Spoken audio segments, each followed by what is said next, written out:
tiene como objeto legislar sobre las prácticas actuales en Internet y el ciberespacio. En este sentido, existen 3 proyectos de ley, 2 en Estados Unidos, 1 en México, que están generando amplias discusiones y de los que nos ocuparemos precisamente en esta mañana. La ley SOPA, cuyo significado es Stop Online Privacy Act, la ley PIPA, que se refiere a Procter IP Act, y la iniciativa Doring, que debe su nombre al senador Federico Doring Casa, que hoy nos acompaña. La ley SOPA tiene como finalidad combatir el tráfico de contenidos con derechos de autor y bienes falsificados a través de Internet. En caso de aprobarse, esta ley tenderá a evitar pérdidas por piratería, a proteger a los consumidores de comprar productos falsificados, a terminar con las empresas que lucran con material protegido por derechos de autor. Sin embargo, hay quienes opinan diferente y hay quienes consideran que invade esta iniciativa la privacidad de los usuarios, ya que daría a las autoridades de Estados Unidos la autorización para vigilar todo sitio web sospechoso. También les permitirá dar de baja, en caso de infringir la ley, a todo sitio web, lo cual afectaría, de acuerdo a esta corriente, a la gran mayoría de la población mundial que visita a diario este tipo de páginas.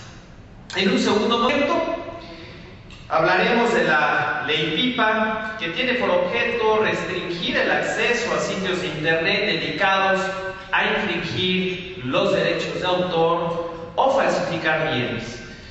Permite a empresas o compañías que tienen patentes registradas debidamente o son autores de algún producto, como por ejemplo software, bloquear el paso de usuarios hacia alguna página web donde pueda haber uso de las patentes o de las licencias en uso.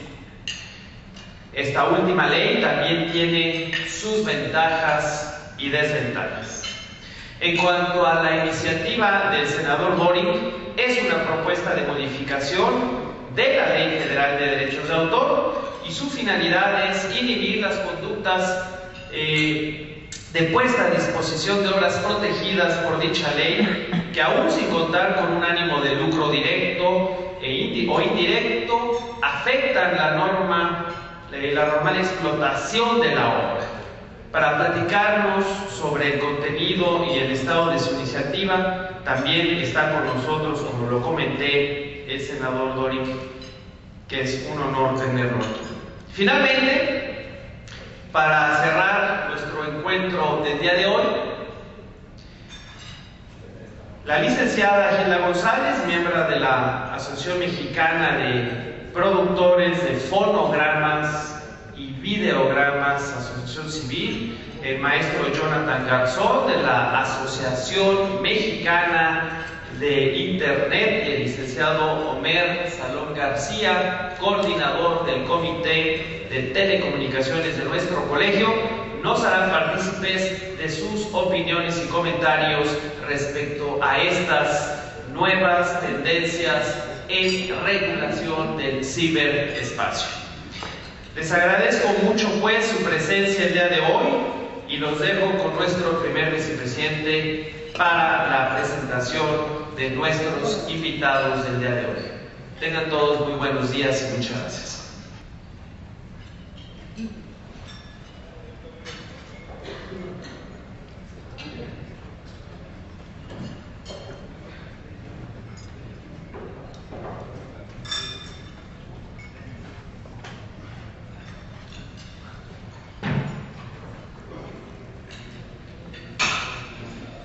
Muchas gracias, querido presidente. Buenos días a todos, bienvenidos. Distinguido presidio, gusto en tenerlos por aquí. Recuerden que ANADE, AMPI, esta es su casa y es un honor para nosotros contar con su presencia. Efectivamente, como mencionaba nuestro presidente nacional, en mayo y octubre de 2011, el Senado y la Cámara del Congreso estadounidense se presentaron sendas propuestas de regulación para proteger la propiedad intelectual y combatir la piratería de Internet. El primer proyecto que ahorita analizaremos, que es el PIPA, fue iniciativa por el senador Patrick Leahy. El segundo, SOPA, por el representante Lambert Smith Bale. Y se tratan de dos proyectos que son muy parecidos, que ahorita analizaremos a profundidad. A principios de este año y junto antes de entrar a discutirse en el Congreso estadounidense ambas iniciativas, estas fueron apoyadas en principio por autores y titulares de derecho de propiedad intelectual, particularmente Motion Picture Associations, la RIA, y por supuesto, lógicamente, duramente criticadas por Google, Yahoo, American Online, Mozilla y redes sociales como Facebook, Google y servicios de Microsoft como Twitter. La administración del presidente Barack Obama, en medio del inicio del debate electoral que se avecina, se pronunció al respecto a mediados de enero con una posición intermedia. Esta posición no dejó contento a ninguno de los extremos, pues los primeros sintieron que no había un apoyo decidido frente a la protección de sus derechos de propiedad intelectual, y los segundos porque los proyectos fueron puestos en pausa y no retirados de manera definitiva. Teniendo esto en cuenta, que son los comentarios más actualizados que podemos nosotros darles, me permito, con mucho honor y con mucho gusto, dar inicio a la primera mesa. Es el contenido estado de estas leyes, de la ley SOPA y la ley PIPA. Nuestro ponente, gran analista y amigo de nosotros, el maestro Joel Gómez Treviño. El maestro Gómez Treviño es licenciado en Derecho por el Instituto Tecnológico de Estudios Superiores de Monterrey. Obtuvo el grado de maestría en Derecho Comercial Internacional en la Universidad de Arizona. Cursó el diplomado de Derecho Comercial en los países del Tratado de Libre Comercio en el Tecnológico de Monterrey y el diplomado en Arbitraje Comercial Internacional en la Escuela Libre de Derecho. Tomó cursos de posgrado en Liderazgo de Negocios y Propiedad Intelectual Internacional en Londres y en Cambridge. Cuenta con certificaciones de aspectos legales del comercio electrónico y gobierno electrónico por parte de la UNCTAD y la OEA. En cuanto a su experiencia profesional, fue asociado a Canales y también fue asociado al despacho de Roche Marroquín Linda, donde fungió como responsable de la práctica de Derecho Informático. Director jurídico de NSR México y socio fundador de Lex Informática Abogados. También fue primer vicepresidente de la Asociación Nacional de Abogados de Empresa, Sección de Nuevo León. Pues sin más preámbulos, debemos de dar una cordial bienvenida al licenciado Joel Gómez. Joel, por favor.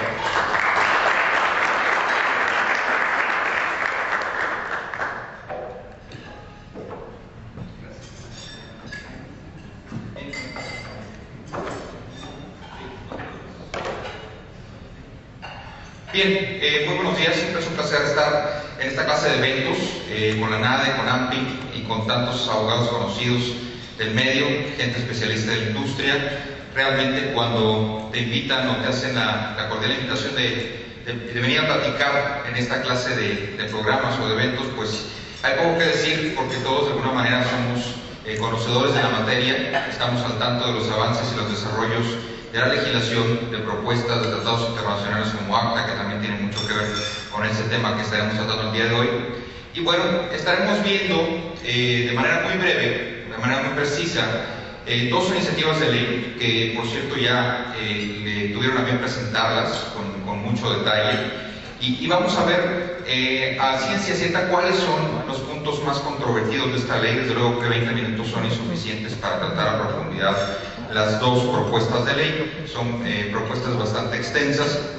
SOPA y PIPA tienen características muy similares, pero básicamente las dos están orientadas a tratarle de cortar los huesos y la columna vertebral a los rock sites, como le llaman los americanos, o los sitios pirata, que pues se valen de muchas características del funcionamiento del Internet para lograr su cometido. Básicamente estas propuestas buscan atacar todos aquellos puntos en donde el usuario pudiera tener acceso a estos sitios web.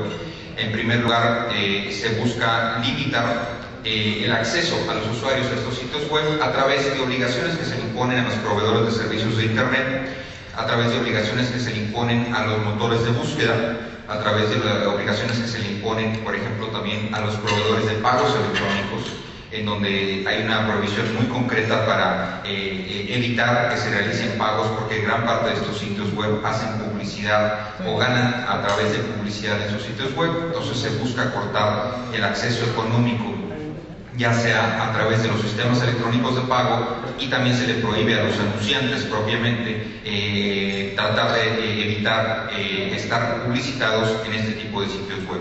Pero vamos a ver un poquito más de las características de estas dos propuestas de ley. Como ya lo mencionamos con anterioridad, tenemos la propuesta SOPA, es Stop Online Piracy Act, y pues básicamente ambos proyectos están detenidos. Uno de ellos, inclusive PIPA, fue retirado hasta que no hubiera un mayor consenso en la industria. Y bueno, vamos a ver un poquito de los contenidos. Voy a basarme un poquito más en el proyecto de ley SOPA, porque los contenidos son muy similares, porque SOPA es todavía un poco más debatido que PIPA, pero básicamente guardan muchas coincidencias. El proyecto de ley SOPA tiene dos grandes títulos. El primer título hace referencia específica al combate de la piratería online. Empieza, como prácticamente todas las propuestas de ley americanas, con un capítulo de definiciones. Son definiciones bastante técnicas que nos ayudan a comprender significados muy particulares. Ahorita vamos a ver algunos de ellos.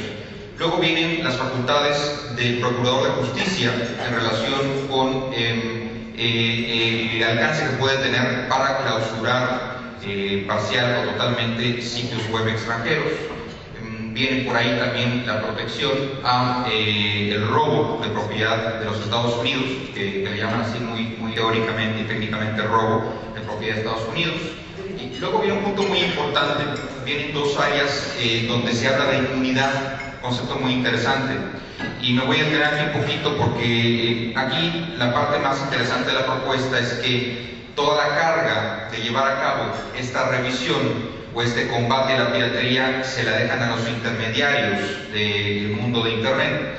Y una de esas cargas pues vienen a ser, por ejemplo, los proveedores de servicios de Internet, o vienen a ser los motores de búsqueda, los proveedores de pago, los que hacen anuncios por Internet, los anunciantes. Y parte de estas características de SOPA implica que si alguno de estos protagonistas de la industria del Internet tomase alguna acción voluntaria para cumplir con esta ley, cuando fuese aceptada, en ese momento esta entidad adquiriría inmunidad contra demandas, algo muy interesante, que significa que si este titular, este ISP, este motor de búsqueda, fuese demandado por un particular por haber restringido el acceso a un nombre de dominio, restringido el acceso a un sitio web, tumbado o tirado un sitio web o contenido en un motor de búsqueda, este proveedor quedaría con total inmunidad ante cualquier tipo de demandas del orden federal en los Estados Unidos de América, lo cual de alguna manera busca convertir en aliados a los grandes protagonistas de Internet, aliados del gobierno norteamericano, y les garantiza inmunidad completa en caso de que busquen tomar alguna acción para dar cumplimiento con lo que establece esta ley. Luego, desde luego, viene un apartado pequeño para denegar cualquier tipo de apoyo financiero o económico a sitios extranjeros que sean infractores. Bueno, luego la segunda parte es un título que habla de algunos mecanismos para mejorar la protección de la propiedad intelectual y evitar el robo de la propiedad de los Estados Unidos. Habla, por ejemplo, también del tráfico de bienes que pudieran ser considerados como peligrosos. Cómo se puede proteger a los negocios de Estados Unidos en contra del espionaje. En fin, hay varias particularidades muy concretas en este sentido. Vamos a ver un poquito del capítulo de definiciones, que, insisto, es un capítulo que nos ayuda a darle mucha luz a aquellos que no conocen desde el punto de vista técnico cómo funciona el Internet. Vienen definiciones sencillas y no tan complejas realmente de lo que es un nombre de dominio, de qué es el sistema de DNS en Internet, en qué se considera un nombre de dominio local, qué se considera un nombre de dominio extranjero, qué se considera un sitio web local o doméstico y qué se considera un sitio web extranjero. Desde luego tiene definiciones técnicas de lo que se constituye como una dirección de Internet, una IP address, tanto local como extranjera, y desde luego lo que constituye un nombre de dominio extranjero que pudiera ser considerado como infractor. Continúa, el apartado de definiciones es bastante amplio y es inclusive mucho más amplio que el de la ley PIPA o de la propuesta de ley PIPA. Define lo que es un servicio de publicidad por Internet, habla de lo que es el protocolo de Internet, las entidades de alocación del protocolo de Internet, lo que es una herramienta de búsqueda, lo que es un sitio web, lo que define también lo que es un operador, lo que es un dueño, aquellos proveedores de sistemas o mecanismos de pago de Internet y desde luego lo que se considera un ISP o un proveedor de servicios de Internet. Todas estas definiciones vienen con mucha claridad en el proyecto, no las abarcamos con definiciones específicas para no quitar mucho tiempo. Pero bueno, llegamos al tema que preocupa para muchos en este sentido. Básicamente se habla de diferentes tipos y niveles de responsabilidades. Primero empecemos con las responsabilidades de los proveedores de servicios de Internet. Y vale la pena resaltar que todas las obligaciones son de cumplimiento casi inmediato. Básicamente te dan 5 días para cumplir a partir de cualquier notificación que recibas del procurador o de la autoridad estadounidense.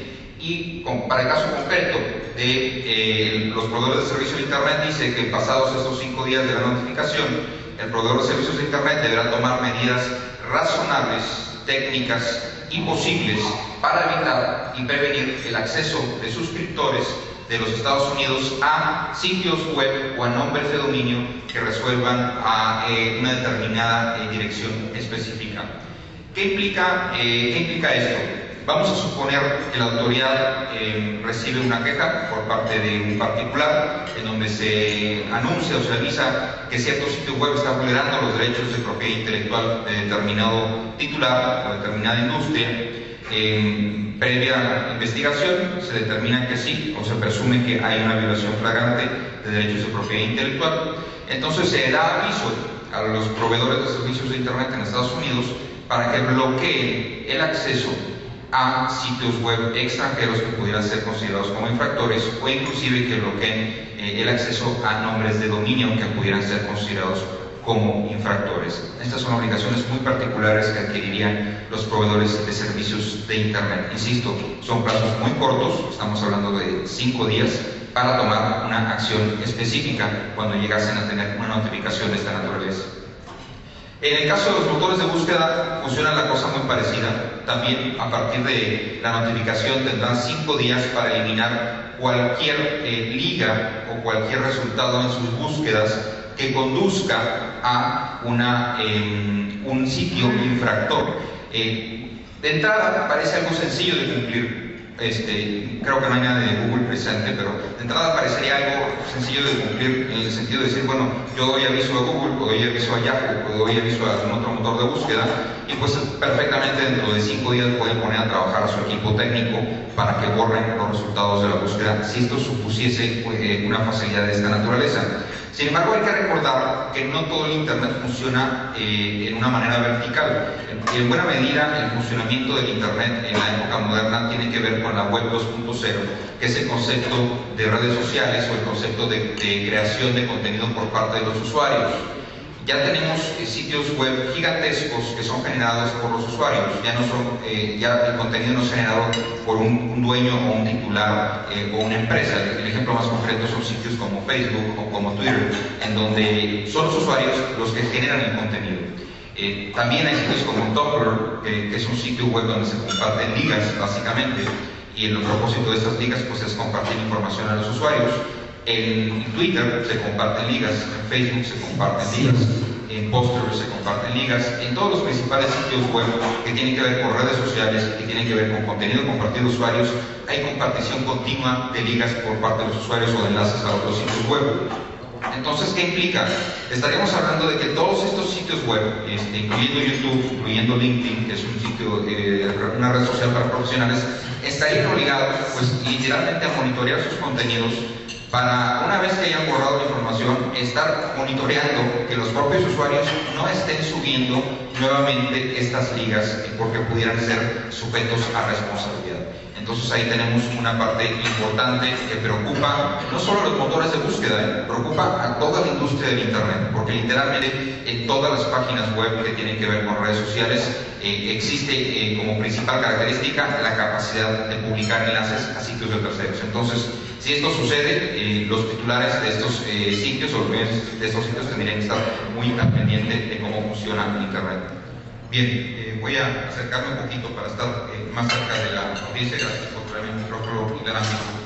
Tenemos ahora también responsabilidad para los proveedores de pago. Existen desde luego proveedores de pago para la industria, y aquí lo que se busca es tratar de cortarle la entrada de ingresos a estos sitios web, porque la gran parte de los sitios web, como es el caso de Megaupload, que fue recientemente tumbado por la autoridad americana en conjunción con otras autoridades europeas, estos sitios web hacían, el caso de Megaupload hacía millones de dólares al año en publicidad. ¿Por qué? Porque era un sitio tan visitado, al ser un sitio tremendamente popular y tener contenidos tan atractivos para los usuarios, que tenía un gran número de hits, y al tener un gran número de hits, se vuelve demasiado atractivo para cualquier anunciante. Entonces, a través de la venta de publicidad es como hacen dinero estos sitios web, y por eso se busca cortarle también el acceso a ingresos desde el punto de vista de la publicidad. Entonces también se establecen obligaciones específicas para los proveedores de pago, en donde se les dice que después de recibir la notificación tendrán 5 días para prohibir que se puedan seguir generando pagos a un proveedor que está considerado como un sitio web infractor de propiedad intelectual. La responsabilidad de los servicios de publicidad por Internet pues es muy similar. Están atacando las dos vías, el ingreso del dinero y todos aquellos que se anuncian en ese sitio web. También se prohíbe que los anunciantes hagan este tipo de labores en aquellos sitios web que se considera que están infringiendo derechos de propiedad intelectual. Algunos de los argumentos más utilizados en Internet en contra de esta propuesta, que son argumentos muy recurrentes, y los encontramos en todo tipo de quejas que se han presentado por Internet, tanto en videos como en páginas como Wikipedia y demás, pues tenemos que amenazar la libertad de expresión en Internet, porque entonces estaríamos enfrentándonos, de estar vigentes estos proyectos, estaríamos enfrentándonos a una situación en donde si subimos un video de nuestro hijo que está caminando por la casa y tenemos nuestro estéreo prendido, hay música de fondo, y se escucha la música de alguna compañía disquera o de algún actor que estuviera desde luego protegido por las leyes de derechos de autor, y lo subimos a YouTube, podríamos estar incurriendo en una infracción a derechos de propiedad intelectual en ese momento.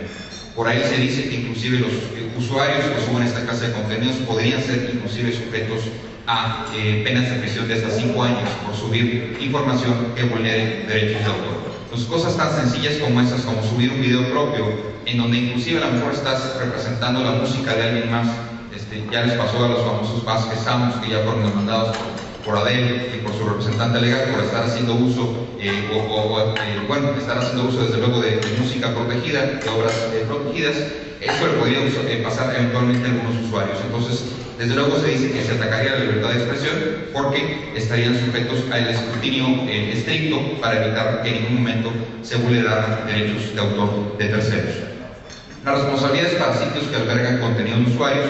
Ya estuvimos hablando un buen tiempo de redes sociales, que son básicamente los principales sitios que albergan contenido de los usuarios. Ellos tendrían una responsabilidad muy importante porque tendrían cierto deber de monitorear la información para evitar que se siga vulnerando. Pudiéramos pensar que se van a iniciar algún tipo de queja, algún tipo de procedimiento contra alguna liga en particular, y esa liga se puede dar de baja probablemente muy rápido. Como ya existen mecanismos actualmente en muchas páginas como YouTube, como Mercado Libre, tienen mecanismos de protección de propiedad intelectual. Tú ejecutas una llamada telefónica, mandas un email, pides que se baje cierto contenido obligatorio y lo hacen de manera muy efectiva, muy rápida. Pero hay que recordar que por la naturaleza propia del Internet, tan pronto como bajan esa liga, pueden subirse 10, 20, 30 o 50 ligas más. Entonces habría una imposibilidad real de estarle dando seguimiento a ese tipo de situaciones. Otro de los perjuicios es el anulamiento o el demeritamiento de las aplicaciones de puerto seguro, las provisiones de puerto seguro que funcionan en base a la DMCA, que es el Digital Millennium Copyright Act de los Estados Unidos. ¿Qué significa? Bajo la ley del Digital Millennium Copyright Act existe una provisión que se llama puerto seguro, que básicamente le permite a aquellos titulares de portales o de sitios web en Internet que cuando encuentren un contenido violatorio, ya sea por queja del titular o por alguna otra circunstancia, básicamente lo que tienen que hacer es enviar un aviso al titular de ese contenido o al usuario y decirle, ¿sabes qué? Tengo una queja que dice que este contenido es violatorio a propiedad intelectual o un derecho de un tercero. Te doy 72 horas o un tiempo estimado para que me contestes lo que a tu derecho convenga. Y si en ese tiempo no lo haces, yo voy a poder retirar tu material en línea. Ese tipo de procedimientos, los abogados conocemos, se llama Notice and Takedown. Entonces, esos son procedimientos denominados puerto seguro. Y con la SOPA estaríamos eliminando esa posibilidad porque los jueces adquirirían la capacidad de tumbar sitios o tumbar contenido de manera inmediata sin necesidad de pasar por ese, digamos, mini derecho de audiencia, de avisarle al titular que su contenido está siendo debatido o está siendo víctima de una queja y no se le estaría dando la oportunidad de defenderse al titular. Entonces, por eso se dice que se anularían las provisiones de puerto seguro de la DMCA. Amenazas para los usuarios que suben contenidos para las redes privadas virtuales para el código web. ¿Qué es todo esto? Bueno, estuvimos viendo el tema también de redes sociales. Desde luego existe la posibilidad de subir mucho contenido en estas redes. Y estamos hablando no solo de texto. Los usuarios pueden subir videos, pueden subir música propia. Están las famosas redes de sonido, como SoundCloud, que es muy popular, como Mixcloud, que también es muy popular, en donde se motiva a los usuarios que suban sus propias especies de estaciones de radio de Internet, que suban sus composiciones, particularmente los DJs que mezclan música, que se motiva que suban ese tipo de contenidos a SoundCloud, a Mixcloud y a todo ese tipo de nubes. Desde luego, portales de videos como YouTube o como Vimeo son muy populares porque la gente puede y tiene la capacidad de subir cualquier tipo de mezcla de materiales promocionales que tengan contenidos que pudieran ser considerados violatorios en materia de propiedad intelectual, en materia de derechos de autor. También hay una amenaza para las VPNs, o las redes privadas virtuales. Muchas empresas, tal vez la mayoría, las grandes empresas se manejan a través de redes privadas virtuales. Cuando tú llegas a tu casa, si quieres ver el correo electrónico de tu empresa, tienes que conectar a una VPN para poder tener, digamos, un acceso controlado, un acceso seguro a la información de la empresa. Bueno, si se usa esta VPN de la empresa para intercambiar contenidos ilegales o que pudieran ser infracción a derechos de propiedad intelectual, estarían estas VPNs en riesgo. Entonces se pondría en riesgo también a la propiedad a las redes que pertenecen a empresas, muy concretamente. Hay iniciativas de software de código abierto muy importantes que han buscado sacarle la vuelta a los candados que proveen este tipo de propuestas y leyes. Hay una iniciativa, por ejemplo, de un plugin de Firefox, de la organización Mozilla, en donde permite darle la vuelta a hacer una medida de circunvención, por así decirlo, y tratar de llegar directamente a los sitios web que se consideran piratas, evitando cualquier tipo de bloqueo de un proveedor de servicios. Entonces, este tipo de iniciativas de código abierto también estarían en riesgo al momento de pasar iniciativas como la ley SOPA. La inspección profunda de paquetes podría considerar una invasión a la privacidad. No hay tiempo de explicar, desafortunadamente, cuestiones meramente técnicas de Internet, pero aquí involucraríamos el funcionamiento propio del Internet. Por eso se dice que se debilitaría en gran medida el esquema o el funcionamiento del Internet, porque bajo estas provisiones estaríamos posiblemente obligados a algunos de los actores de Internet a inclusive a filtrar los paquetes de contenido, a filtrar las operaciones que se realizan día a día a través de estas redes sociales. Se dice que es ineficaz para combatir la piratería. Muchas de las previsiones tienen que ver, por ejemplo, con el bloqueo de nombres de dominio, por el bloqueo de DNS, muy particularmente, y para todo hay manera de sacarle la vuelta. Sabemos que los piratas, los hackers, se dan la capacidad de sacarle la vuelta muy fácilmente a ese tipo de situaciones. El ejemplo más sencillo de entender es el ejemplo de los nombres de dominio. Los nombres de dominio fueron inventados como un mecanismo mnemotécnico para llegar fácilmente a una dirección IP. Las direcciones IP son meramente números, es un conjunto de números Tradicionalmente la IPv4, que ya está en casi, no en desuso, pero ya está agotada en cuanto a nombres de dominio, pues eran básicamente 4 paquetes de números, 128.25.32.6. Eso es una dirección IP bajo la versión 4. Entonces, el nombre de dominio lo que hace es traducir letras a números. Y cuando uno pone www.congreso.gov.mx o Cámara de Diputados o Diputados.gov.mx, realmente estás instruyendo al navegador que te vaya y te conduzca a la dirección IP donde está hospedada la página de la Cámara de Diputados o la página del Senado. Entonces es una conversión de letras a números. Entonces, ¿qué es lo que les quiero decir con esto? Si la gente conoce la dirección IP, no va a necesitar pasar por el nombre de dominio. Es irrelevante que le pongas un candado o pongas un bloqueo o tires el nombre de dominio ante una autoridad como NIC. Si a fin de cuentas existirá una dirección IP y la gente podrá llegar a esa dirección IP. Oye, que también puedo bloquear las direcciones IP, siempre existirán tácticas como la IP spoofing, la navegación anónima y otros mecanismos que nos permitirán llegar a esa dirección IP a través de rutas distintas o tratando de engañar al navegador para poder llegar a ellos. Entonces, por eso se dice que son medidas ineficaces para combatir la propiedad intelectual. El PIPA o el Protect IP Act, bueno, pues es una legislación muy similar. Esta fue promovida ante la Cámara de Senadores, ha sido retirada bajo el consentimiento unánime del Senado. Ambas iniciativas están, por así decirlo, en la congeladora. Particularmente el senador Leahy estableció hace un mes y medio, 2 meses, que la iba a retirar hasta que hubiera un mayor consenso en la industria y en el gobierno para tratar estos temas muy delicados. La estructura es muy similar a la ley SOPA. Tiene un capítulo de definiciones muy interesantes. Viene también lo mismo: nombre de dominio, el sistema de servidor de DNS, lo que es un sistema de ubicación o una herramienta de búsqueda, lo que es un sitio de publicidad por internet, lo que se considera un sitio de internet dedicado a actividades infractoras, lo que se considera un nombre de dominio no doméstico o no nacional, dueño o operador, y qualifying plaintiff. Qualifying plaintiff es un término interesante, tiene que ver con quienes pueden ejecutar o iniciar una acción de este sentido, y básicamente pues son 2 los qualifying plaintiffs. Estamos hablando del procurador de los Estados Unidos o el Attorney General. Estamos hablando del titular de derechos de autor que se sienta demeritado en sus derechos o que se sienta vulnerado en sus derechos. Son quienes pueden ejecutar una acción de esta naturaleza. Definiciones, la que me llamó la atención es, por ejemplo, la definición de sitio infractor o sitio de internet infractor. Dice, pues es un sitio, o se considera sitio de internet infractor, cualquiera que se dedica prácticamente a permitir o involucrarse o facilitar la reproducción, distribución, performance de materiales protegidos por derechos de autor, totalmente o de manera sustancialmente total, en una manera que constituya una violación de derechos de autor o que se dedique a la venta, distribución, promoción de bienes y servicios o materiales que contengan una marca apócrifa. Básicamente esta es la definición de sitio dedicado a actividades infractoras. Si se dan cuenta, por definición, pues básicamente dice que este sitio no tiene otro uso muy particular o muy significante que el involucrarse, permitir o facilitar este tipo de conductas. Entonces ahí tratan de encontrar una especie de equilibrio para evitar que sitios web que no son primordialmente utilizados para la piratería pudieran recaer en este apartado. Por ejemplo, en Facebook, en Twitter o en YouTube, que no están dedicados particularmente a actividades de piratería, pudieran tratar de evadir este tipo de responsabilidades.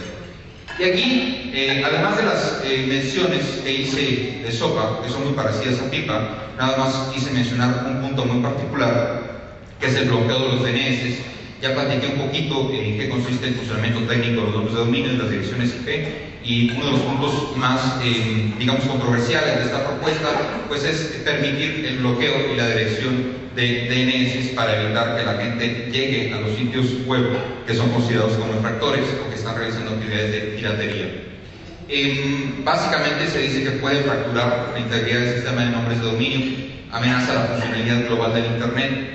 Esto se maneja a través de listas de direcciones IP, listas de domain name servers, que tendrían que tener una uniformidad a nivel global para que pudieran tener un funcionamiento eficaz.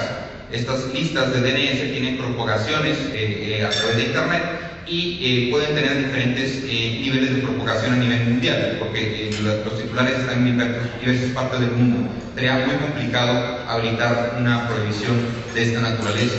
Y bueno, los hackers también se dice que pudieran ofrecer algunos atajos o rodeos para sacarle la vuelta a estos bloqueos que conduzcan a páginas falsas, que conduzcan a páginas que realizan actividades de phishing o que conduzcan a páginas que puedan vulnerar los derechos de los usuarios. Entonces ahí estaríamos abriendo la puerta potencialmente a muchas cosas que pudieran realizar los hackers para tratar de promover ese tipo de actividades.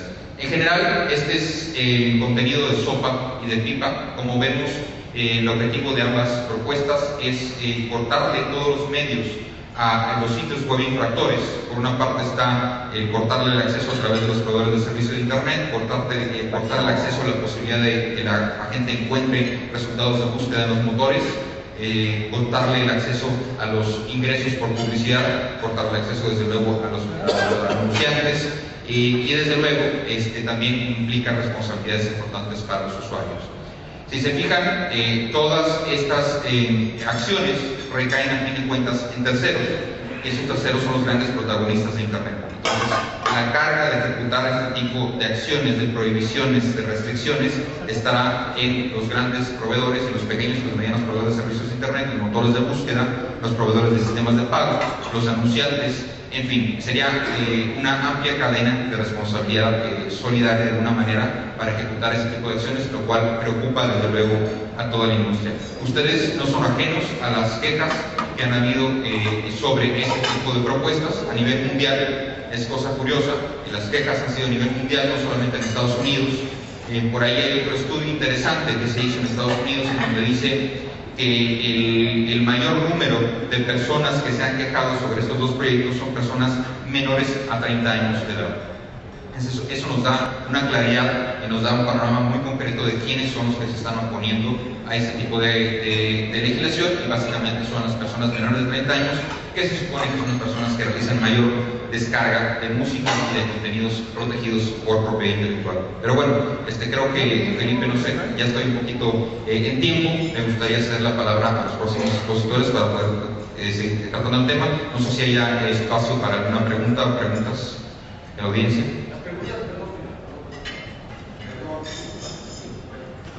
Si les parece, de acuerdo a cómo se organizó el evento, las hacemos al final. Bueno, pues yo les pido un aplauso para nuestro expositor, por favor. Muchas gracias.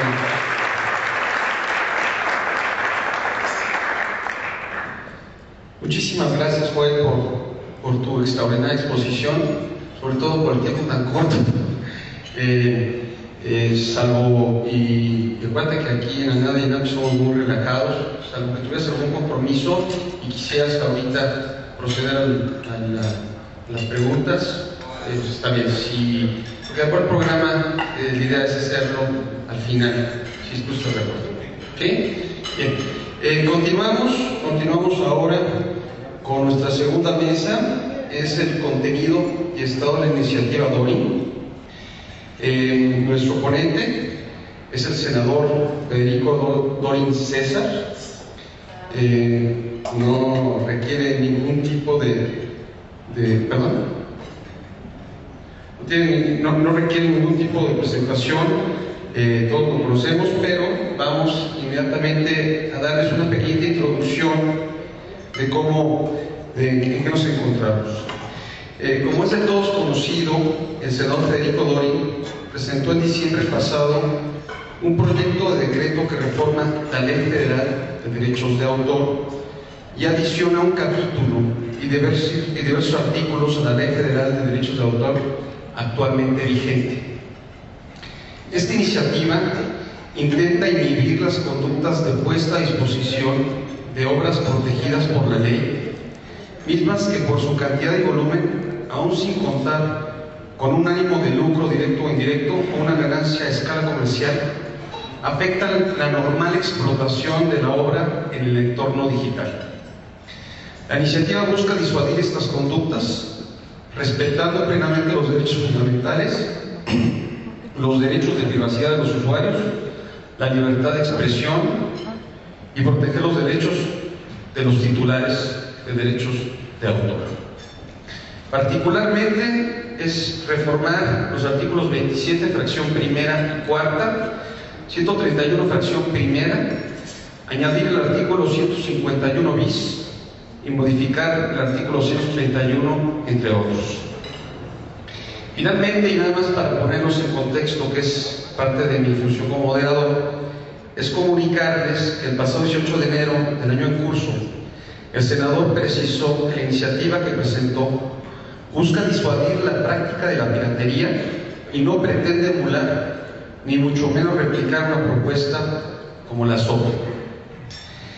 Aclara que no busca entrometerse en la vida de los internautas, sino se busca que se distinga entre lo ilegal y lo legal de manera preponderante. El senador Dorin nació en la Ciudad de México el 13 de marzo del 71, donde creció y estudió. Inició su participación política en 1995 en el proceso de la elección de los consejeros ciudadanos, siendo electo por el área vecinal de la delegación Benito Juárez para el periodo 95-97, donde se hizo cargo del ámbito deportivo administrativo en la primera administración delegacional panista, encabezada por la licenciada Esperanza Gómez Montt. En el año 2000 fue electo por mayoría del voto popular diputado a la Asamblea Legislativa para la segunda legislatura del 2000 al 2003. Posteriormente se desempeñó como diputado federal por mandato a la mayoría de los habitantes de la delegación Benito Juárez para el periodo 2003 a 2006. En 2006 fue electo senador de la República por mandato de los habitantes de la Ciudad de México y desde el 29 de enero del 2008 funge como representante propietario del Partido Acción Nacional ante el Comité de Radio y Televisión del Instituto Federal Electoral. Bienvenido, señor senador, es un gusto tenerlo con nosotros y adelante, por favor.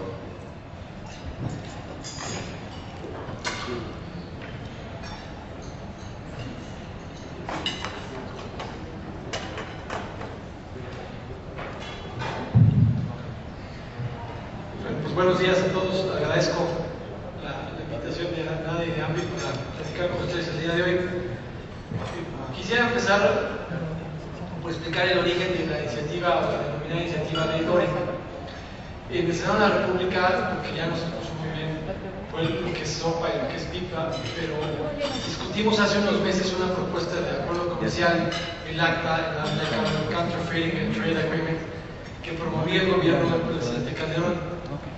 Cuando los senadores de la República analizamos ese acuerdo comercial,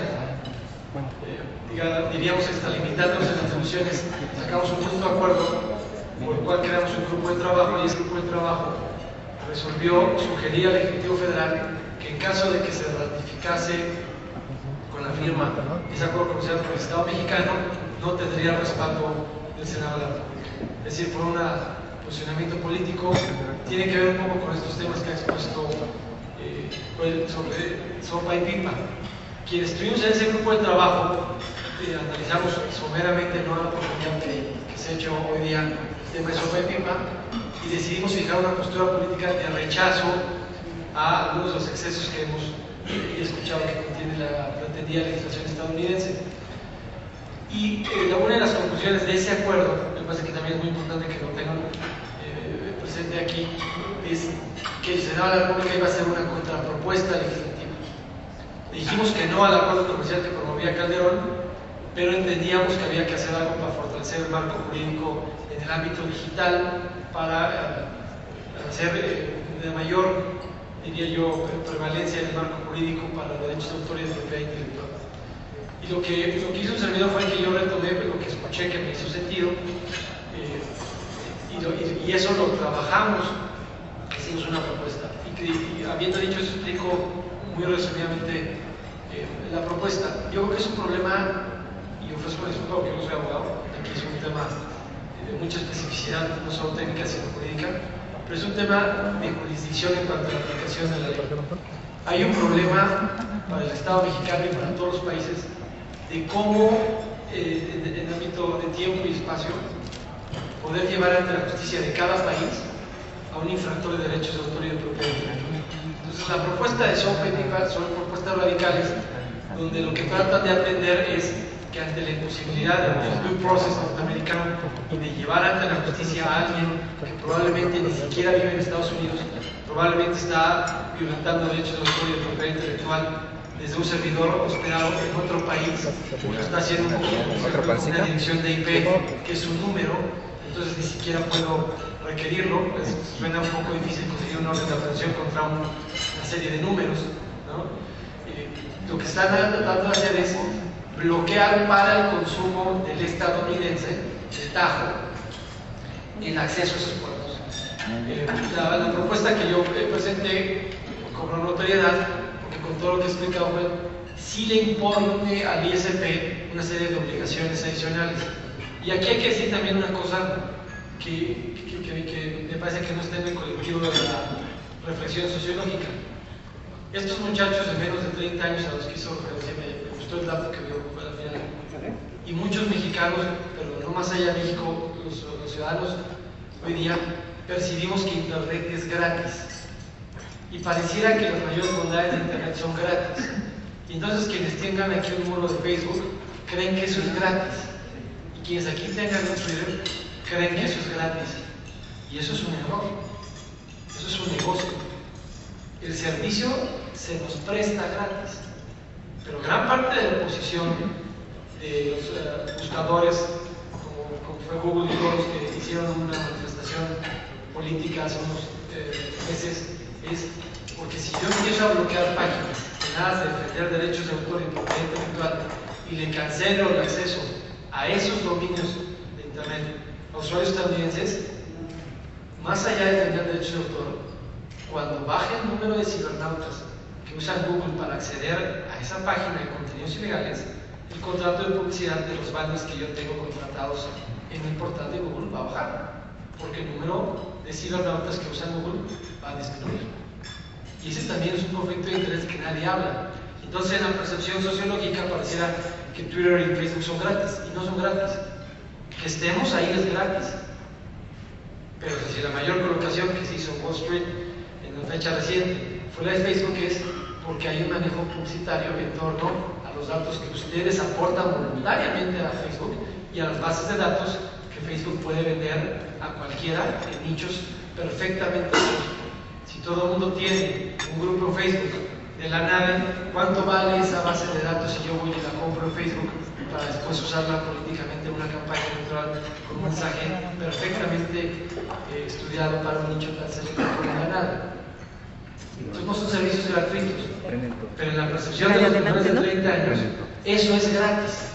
Entonces a mí me parece que ese es el fondo del dilema. Yo sostengo que la resistencia que yo he recibido, por decirlo artísticamente, tiene que ver con un problema cultural. Pero quiero especificar primero la propuesta. Entonces, lo que yo creo, y lo que dijo el Senado de la República, es que aunque haya delitos culposos y dolosos, no podemos procesar penalmente a alguien porque de manera culposa hace mal uso de una canción, de un libro, de una película. Porque si ustedes se meten en Internet ahorita y le ponen bajar música gratis, les va a dar muchas opciones. Algunas de esas opciones van a ser páginas como esta de Mega Upload, donde sí era claro el lucro a través de vulnerar derechos de autor. Pero hay otras páginas donde lo que el buscador nos lleva es a descargar un programa que en la apariencia sociológica es gratis, ¿no?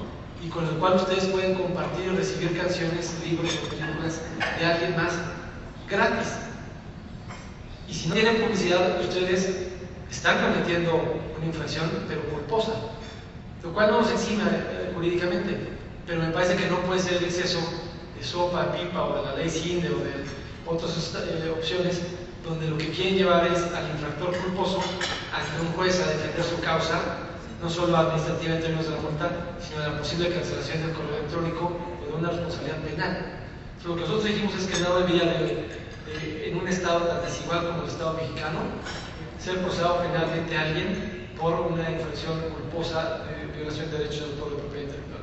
Es una diferencia diametral. Pero los norteamericanos quieren bloquear las páginas porque la petición de la industria es esa, Y tiene una lógica que yo no acepto, pero que entiendo, que es, bueno, de aquí a que se dé el due process y de aquí a que la PGR, con la eficacia que le caracteriza, logre procesar a alguien en México, la descarga ya se consumó. Es decir, en la inmediatez de los segundos para descargar la canción, el libro, la película, ¿no? La opción técnica que a la industria le satisface es bloquear el puerto. Porque a toro pasado, si el infractor es un infractor en términos de volumen menor y no está hospedado en una página sin ser ciudadano de menos de 30 años común y corriente, es casi imposible de que se le procese. Nosotros lo que estamos proponiendo es algo, me parece a mí, en el sentido de la nueva cultura de Internet. Hay una ley en Francia que se denomina coloquialmente como la ley del tercer strike, y ahí cuando alguien hace una infracción a los derechos de autor de propiedad intelectual, el Estado le avisa que lo hizo y le da la oportunidad de que redima su conducta. Si no lo hace, y lo hace en reiteradas segunda y tercera ocasión, se le cancela el correo electrónico. Y el estudio que a mí me acercaron cuando promovían el acta dice que cerca del 40% de esos franceses, claro, con otro Estado de Derecho y con otras instituciones, pero cerca del 40% de esos franceses no reinciden. Y entonces lo que yo estoy planteando es básicamente incorporar, aunque suene muy simplista, el vocablo digital a la ley de derecho de autor, para que quede claro que una infracción en el mundo físico es igual a la infracción en el mundo digital, y que la Procuraduría General de la República pudiera proceder en contra de esos infractores, pero a diferencia de lo que había en el acta, estoy señalando como la autoridad responsable al INPI y estoy tratando de que sea un asunto disuasivo. ¿Qué es lo que yo planteo? Un poco en lo que decía Juan del Feliz Puerto, del Puerto Seguro. Si alguien sabe que alguien está haciendo mal uso de su obra, que le dé vista al INPI. ¿Qué haría el INPI? El INPI le iba a requerir la información al ISP, al corredor de Internet, pero no violentando el habeas data ni los datos personales, sino simplemente diciendo, a ver, a mí me dice fulano y tal, que tal día de esta dirección IP, que como ya dijeron es una serie de números, no tiene datos personales, no está resguardada por el INFAI ni por la ley de datos personales. Esta dirección IP se conectó con esta otra dirección IP tal día, tal hora, en tales segundos. Eso es cierto o no es cierto. Si el proveedor de Internet confirma que eso pasó, el INPI haría un requerimiento de información al titular del contrato con el proveedor de Internet y este tendría 3 días para aclarar el supuesto. Y es lo que me parece a mí que debemos, o que yo postulo de manera más importante. Más que estar pensando en multar gente o meter gente a la cárcel o bloquear páginas de Internet, creo que lo que hay que hacer es que los cibernautas sepan qué puertos de acceso son legales y cuáles no lo son, qué tipo de descargas pueden hacer los acreedores a las sanciones y cuáles no. Y prefiero que le apostemos a una nueva cultura en Internet donde la gente asuma consciente y dolosamente que va a seguir usando esos contenidos y después será acreedor a una sanción administrativa en la especie de una multa, o que tenga la opción de hacerlo de otra forma. Ponía yo un ejemplo de las críticas que tiene la propuesta.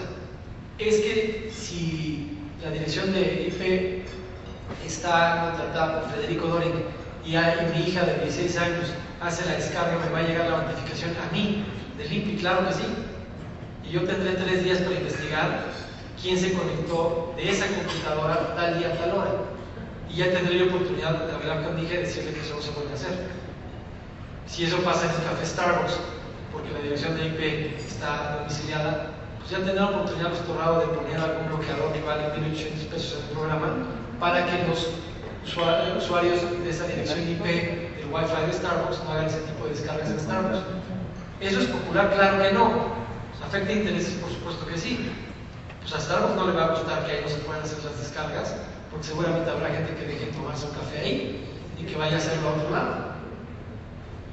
Pero eso no le permite a Starbucks enajenar lo que no es suyo. Y la obra de un tercero no es algo que yo pueda enajenar para mí o para sí. Yo pongo una analogía y la dejo aquí en la reflexión.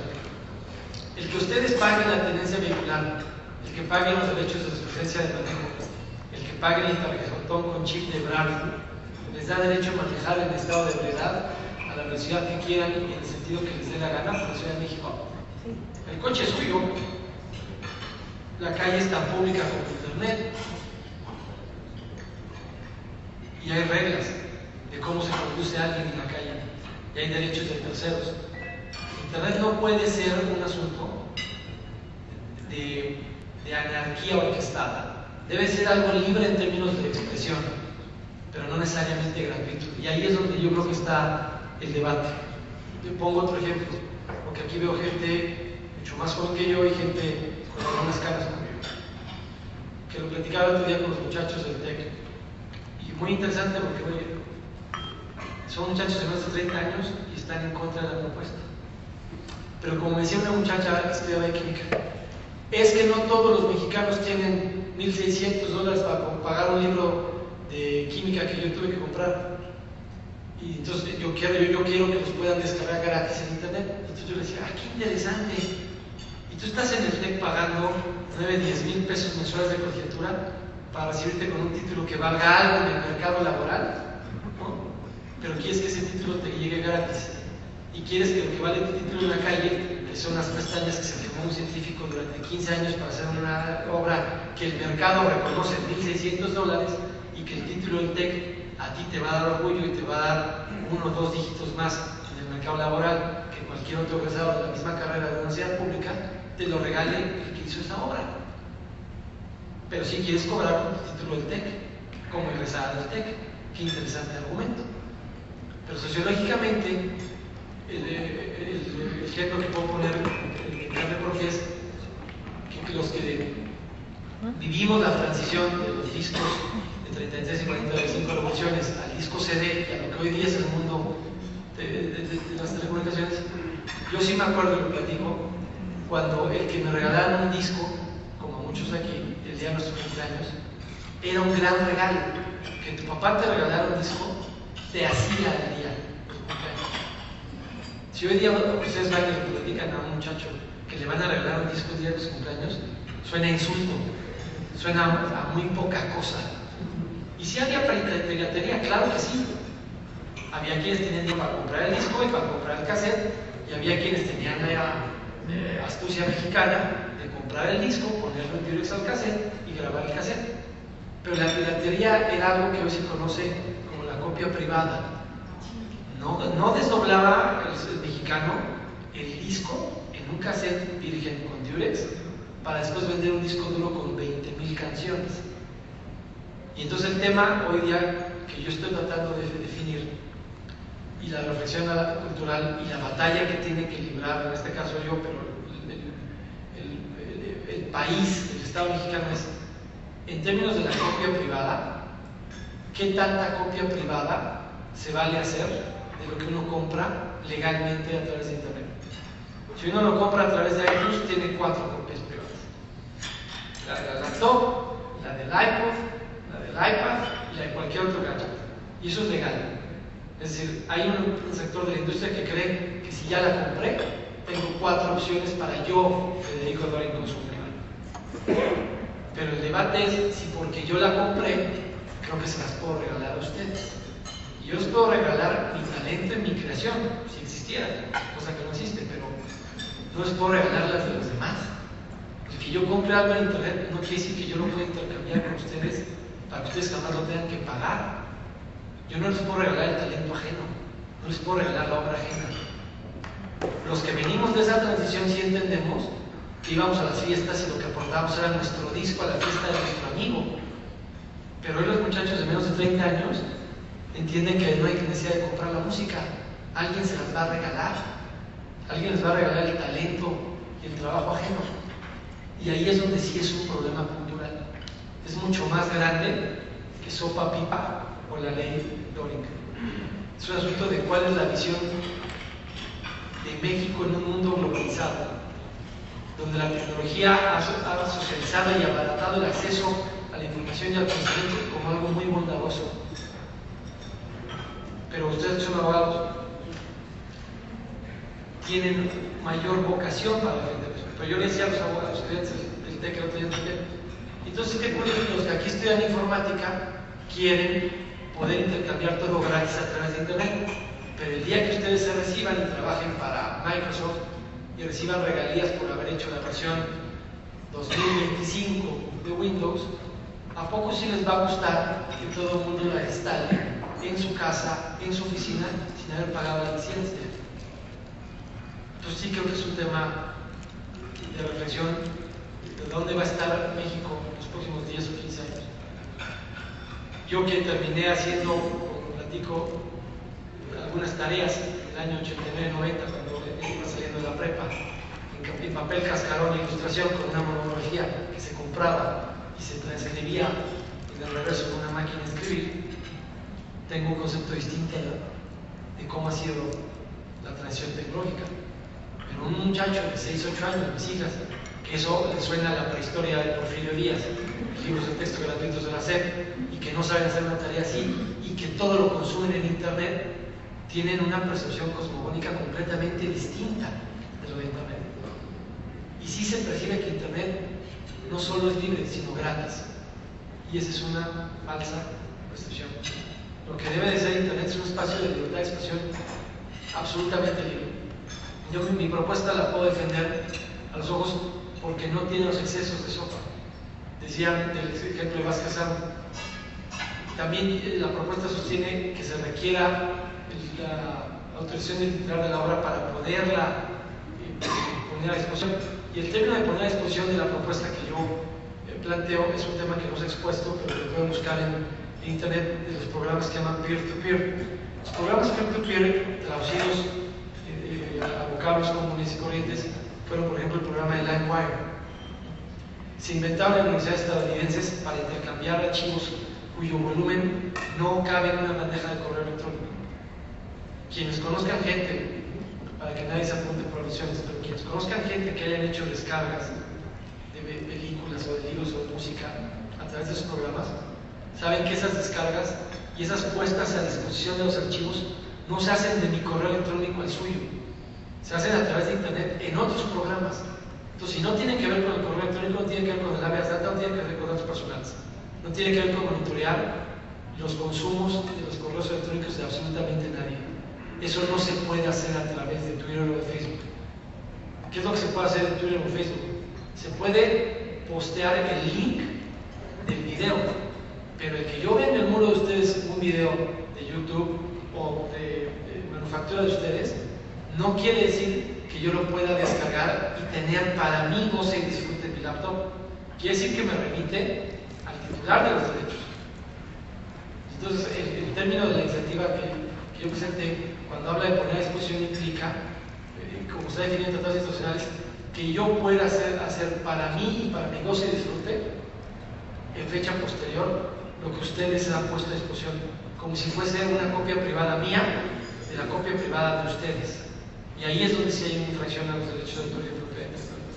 Todo lo demás que esté en la red, que alguien suba de manera libre o que alguien comparta, pero que no pueda yo descargar y desconectarme a Internet y tener ya permanentemente para mi goce y disfrute, no constituye una puesta a disposición, constituye una exhibición. El término de poner a disposición implica solo esa parte. Lo que nosotros planteamos es que se le avise a la gente que plantea la queja cuando la confirmen por Internet, y que si en ocasiones reiteradas sistemáticas siguen violentando ese tipo de conductas a los derechos de autor o de propiedad intelectual, el INPI sí aplica una multa. No que cancele el correo electrónico, no que procese penalmente a nadie, que aplique una multa.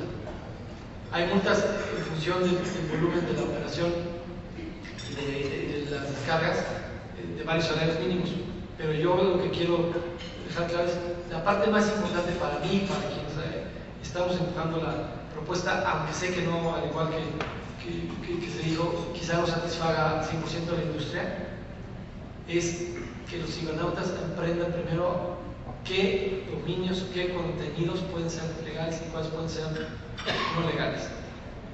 Si avanzamos en esa parte, habremos avanzado en este debate cultural de poder diferenciar que no todo lo que está en Internet es legal, no todo lo que está en Internet tiene necesariamente ser gratis, y Internet no puede ser una avenida donde yo pueda indiscriminadamente hacer lo que yo quiera con el talento y la obra de los demás. Debe de ser algo completamente distinto. ¿En qué estado procesal está la iniciativa? No se ha hecho un foro para analizarla. Y no se ha hecho un foro para analizarla porque también hay un conjunto de legisladores que están pensando más en que va a haber elecciones y que este es un tema popular que en honrar lo que se votó, porque los acuerdos del grupo ACTA o de la Comisión Especial para el tema ACTA no son acuerdos nada más de la Comisión, son acuerdos del Senado. El Senado de la República, si quiere tener alguna autoridad moral y le va a decir que no al Ejecutivo Federal, se supone, su vía es ética política, que le va a decir que no porque tiene una mejor propuesta, que le va a decir que no porque tiene algo mejor que plantearle a los mexicanos, no que le va a decir nada más no, como vamos a la escuela y dice, mamá, córtalas, ya quiero ser tu amigo y ya no voy a hablar contigo ni creo. Pero hay una falta percibo yo, de voluntad política que se ha ido trabajando para cambiarla paulatinamente, pero muchos senadores no quieren tocar el tema. No quiero tocar el tema porque no es un asunto popular decirle a la gente que tiene que modificar sus hábitos de Internet. No estamos regulando Internet, o cuando menos desde mi punto de vista acepto opiniones en contrario. Yo no estoy tratando de regular Internet. No estoy tratando de modificar cómo se expresen en 140 caracteres de Twitter, ni qué piensen ni escriban en Facebook, ni qué expresen o compartan a través de correos electrónicos. Porque lo que compartan a través de su correo electrónico es lo que ustedes generen, sus fotos, su pensamiento, cualquier cosa que puedan descargar y poner ahí como attachment. Lo que yo estoy tratando de hacer es un estímulo a que la gente pueda empezar a diferenciar en Internet qué descargas son legales, qué descargas no lo son. Ojalá y el Senado acepte que cuando menos, como yo decía el otro día, a mí me cuesta trabajo pensar que mientras en otros países los meten a la cárcel y les cancelan el correo electrónico, en México ni siquiera estemos dispuestos a que se le avise a los cibernautas que están haciendo mal uso de una obra de un tercero. No dije multarlos, eso a fuerza de la protesta se la aviso. Pero en serio estamos en un país con tal demagogia y populismo que ni siquiera estamos dispuestos a que esos menores de 30 años culturalmente acepten que pueden estar haciendo cosas que moral, ética y jurídicamente no son correctas. O somos tan poco ciudadanos y tan poco personas que ni siquiera queremos que sepan que lo están haciendo mal. Quienes opten por esa vía, que después no acudan a quejarse al INPI o a la PGR, cuando esos menores de 30 años sean formadores de opinión pública, y en una batalla generacional, dentro de 15 o 20 años, se haya deformado sociológicamente tal el uso de Internet por los mexicanos, que cuando ustedes quieran defender su obra, la de un tercero, sea un debate sociológico, culturalmente perdido. No es una propuesta popular, pero sí creo que es el momento de librar esa batalla. Tampoco es una propuesta que va a generar votos, pero tampoco es un tema para cobardes. Y yo tengo 3 hijas y una hija que quiere ser cantante.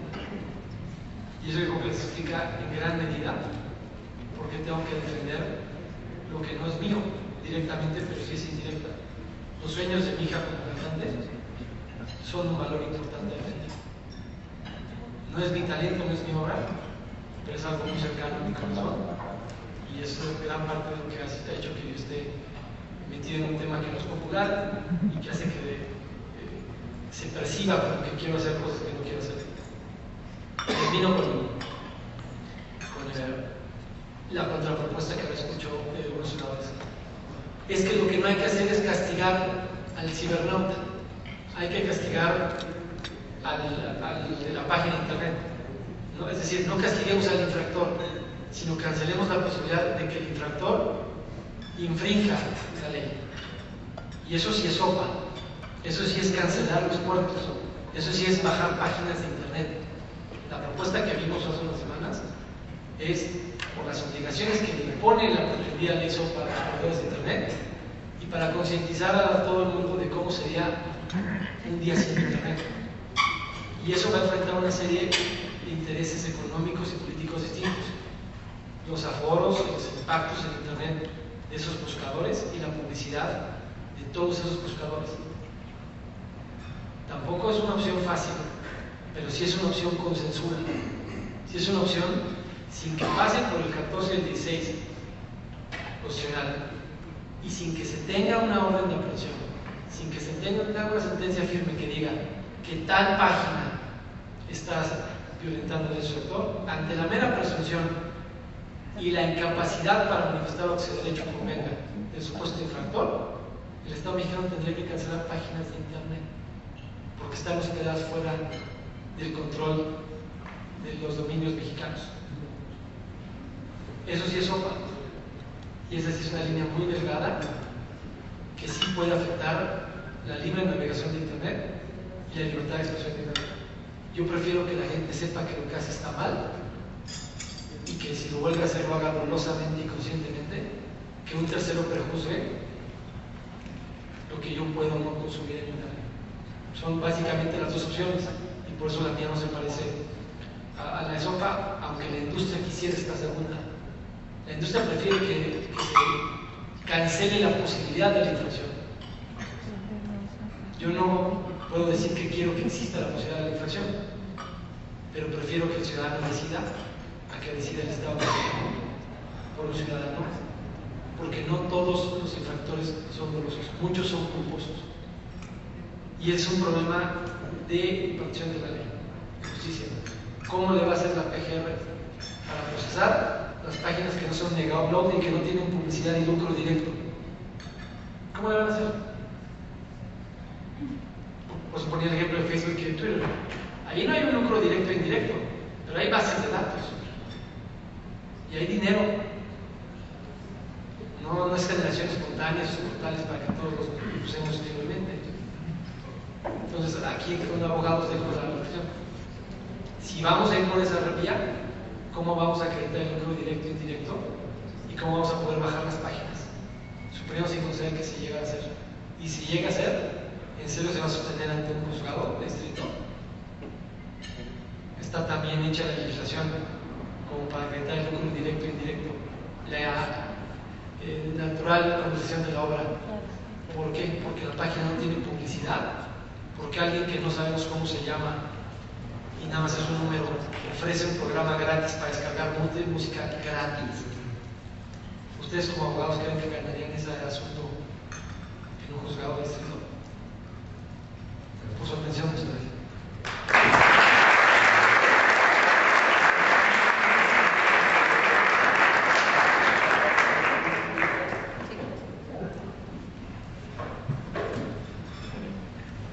Muchas gracias, señor senador. Muchas gracias. Bueno, llegamos a nuestra última mesa. Quiero dar la bienvenida a la licenciada Gilda González Carmona. Gilda, justo vente por acá con nosotros.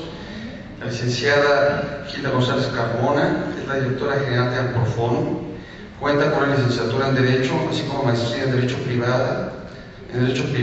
Es egresada por la UNAM. Después de haber egresado como abogado general, trabajó en el INPI durante 9 años, realizando actividades de protección a los derechos de propiedad intelectual, así como haber participado en múltiples conferencias y cursos tanto a nivel nacional como internacional. Encabezó en varias ocasiones a la delegación de México relacionada con temas de negociaciones bilaterales y multilaterales. Y actualmente es directora general de Amproform y desde diciembre del 2011 es la presidenta de la Coalición para el Acceso Legal de la Cultura. Además imparte la cátedra de propiedad intelectual a nivel de licenciatura de UNAM. Gilda, bienvenida.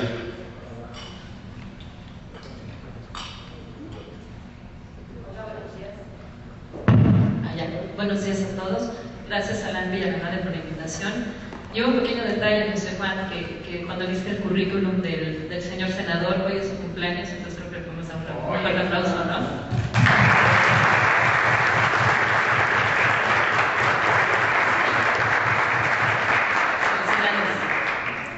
Y bueno, yo vengo a platicarles un poquito de lo que la industria está haciendo precisamente a nivel internacional, en el contexto de, independientemente de cómo estén hoy, el día de hoy las legislaciones en diversos países, vale la pena recalcarles que el esfuerzo que se está haciendo como industria es realmente importante. Entonces, muchas gracias, no tengo clic, gracias.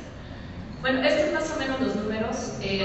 Bueno, también vengo representando a lo que es la Coalición por el Acceso Legal a la Cultura, que como ustedes recordarán, representamos a 37 asociaciones relacionadas con toda la parte de derechos de autor. Están todas las asociaciones autorales, y en la coalición está representada precisamente toda la cadena productiva hasta que lleguen en toda la parte artística. Entonces, estos son ciertos números, se los dejo porque me dijo que tengo que 15 minutos y los que ya me conocen pues estar aquí hablando 3 horas.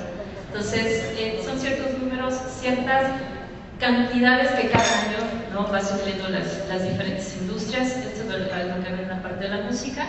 También les traigo cine y acá trae la vida que se las manden por internet, que se las manden por correo electrónico, esta información. Si quieren decir, libros también, toda la problemática que ha tenido. Pero bueno, a mí lo que me interesa es ahorita los estatus de la iniciativa. Traigo cada país, que es lo que está desarrollando, pero me voy a enfocar a los principales, porque bueno, si no, ya no sé un buen rato. Entonces, bueno, ¿qué es lo que tenemos en Australia? Australia en febrero del 2011 tiene una decisión, una gaceta administrativa, que precisamente lo que decide es que empiezan a ordenarlas a los proveedores. iNet es uno de los proveedores más grandes, tipo Telmex aquí, que nos dan esta parte de proveedores de servicios de internet. Y bueno, obviamente lo que dicen es que ellos son responsables, hacen responsables a los proveedores en que tienen que avisar respecto de las infracciones que se van realizando en la red. Entonces, si hay una situación de monitoreo en la red por parte de los ISPs, y obviamente, bueno, ustedes son los países que ustedes sabrán, el famoso acuerdo comercial, que yo creo que fue un gran error de México no haberlo firmado, pero bueno, se presentó la firma ya por parte de Australia. Es algo bien interesante. Ayer entré a la página en Austria, en mayo de 2011, dieron de baja un sitio que era uno de los sitios peer-to-peer más fuertes, y al momento que lo dan de baja sigue esta resolución. Entré a la página y ustedes es lo que van a ver. Mi alemán es bastante malo, pero lo que trata de decir es precisamente que se dio de baja la página, que está en un proceso criminal el titular de esta página, precisamente por violación a derechos de autor. La que sigue, por favor. Este es otro asunto. En toda la parte de Europa hay una página bien interesante que se llama The Pirate Bay. The Pirate Bay es precisamente uno de los activistas, de un grupo activista de los más importantes que hemos tenido en Europa. Entonces, en todas estas páginas, lo que se permite es precisamente el intercambio peer-to-peer, persona a persona, donde tú tienes una carpeta pública, que eso es bien interesante para aquellos que dicen la violación de privacidad. Todas las carpetas, forzosamente para hacer un intercambio peer-to-peer en este tipo de sistemas, tienen que ser públicas. Entonces, este fue otro ejemplo, ¿no?, donde ya la Corte de Apelación le ordena a los dos más grandes proveedores de servicios de Internet que precisamente bloqueen accesos legales, obviamente en Bélgica, que pueden dar esta página. Sin embargo, bueno, ayer entré y hay The Pirate Bay Nueva Zelanda, y The Pirate Bay en Holanda, y The Pirate Bay México, y The Pirate Bay España, etc. Y algo que me llamó la atención es, todos ustedes supieron el caso de Megaupload, que hace poquito en enero le dieron, el FBI fue por ellos, y ya supuestamente están en un proceso, ya apelaron, y pues parece que sí va a haber una sanción bastante fuerte, etc. Pero había un recuadro donde decía que si usted cree que Megaupload va a regresar, sí o no, y entonces cada segundo que avanzaba había votaciones de sí, y llegan con 160 millones de votaciones o algo así. O sea, sí es bien interesante toda la penetración que puede haber acerca de. Bueno, Chile también tiene ya desde mayo del 2010 ya tiene una ley publicada respecto a toda la parte de solicitud de información a los ISPs. Bueno, China es un caso muy extraño, porque hace poquito China, el gobierno saca una resolución en la que no permite el acceso a contenidos extranjeros, tanto para canciones como para películas. Entonces, ¿qué es lo que sucede? Que bloquearon a puertos chinos todo el acceso que podía provenir de iTunes, de Hollywood, de páginas legales, etc. Entonces hicieron ese bloqueo para, según ellos, en un afán de protección de su consumo interno. Entonces, ¿qué es lo que hacen? pues nada más puedes consumir canciones chinas, películas chinas, revistas chinas. Entonces ahí es donde tenemos que tener cuidado con tener legislaciones que tengan este equilibrio. ¿Por qué? Porque sí se puede prestar a una situación de coartar la libertad de expresión. Entonces, pero China tenemos otro asunto. Sin embargo, en esta guía administrativa que sacaron, está prohibido, o más bien van a sancionar a aquel que suba los contenidos en la red. Y eso es algo bien interesante que creemos que podría ser aplicable. Bueno, Dinamarca tiene una parte, la Unión Europea también tiene ahorita una situación no tan complicada. La Comisión Europea ya firmó ACTA, pero se fue a lo que es la Corte para hacer un estudio de si no estaba violentando alguna de las situaciones de la actual ley, que tiene Europa. Sin embargo, bueno, ellos tienen ya todo un procedimiento que se llama Digital Single Market. En este procedimiento es una recomendación que se le hace a todos los países respecto a qué es lo que tienen que tener, qué es lo que tienen que hacer y qué modificaciones legales en materia digital en las que pueden incurrir, incluyendo toda la parte de comercio electrónico. Bueno, tenemos Finlandia, que es un caso bastante exitoso. También han ido muy fuerte contra The Pirate Bay. Ellos ya también solicitaron el embargo y le solicitaron a Elisa, que es el proveedor de servicios de Internet más grande, que tenga esta capacidad de bloqueo, y eso es algo que también están haciendo. Algo que sí me interesaría es Francia. Francia ha sido muy criticada por los famosos 3 strikes y por lo que, ¿no?, la aplicación de la ley Hadopi, como se dice, que Hadopi es realmente el instituto que hace la aplicación de la modificación de la ley. Sin embargo, bueno, lo que van a ver es que tiene 2 notificaciones en un periodo de 6 meses, y la tercera notificación ya lo que hacen es mandársela a un juez para que el juez sea el que suspende el acceso. Que quede claro que lo que hace el marco jurídico francés es respetar en todo momento las garantías. Yo te notifiqué 2 veces, no has hecho caso a esa notificación, entonces que sea un juez el que determine si te suspendo el acceso de manera temporal o de manera permanente. Pero hay una responsabilidad para los ISPs bien interesantes, donde en el momento que el juez dicta la orden, todos los ISPs tienen una como blacklist, y en todos los ISPs tienen la obligación precisamente de acatar esa orden. Entonces, nadie le va a dar acceso o una nueva suscripción a una persona que ya determinó el juez que forzosamente ha pasado por este periodo. Entonces, bueno, también puede ser el ISP, si no coopera, es acreedor una multa, que creemos que es algo como industria necesario para que se acaten las órdenes judiciales. Otro dato que les puedo dar aquí respecto a la ley Hadopi es que entre primeras y segundas notificaciones de octubre de 2010 a la fecha se han mandado 750,000 notificaciones y se han dado de baja nada más 27 suscripciones. Y el año pasado iTunes tuvo un aumento, iTunes Francia tuvo un aumento a partir de que se empezó a aplicar la ley del 26% en ventas. Entonces sí podemos tener esa relación en la que en el momento que hay una situación disuasiva, en el momento que tienes una reglamentación, en el momento que tienes una legislación, bueno, pues el efecto piratería y compartir archivos, pues la gente sí prefiere obtener este tipo de productos de una manera legal.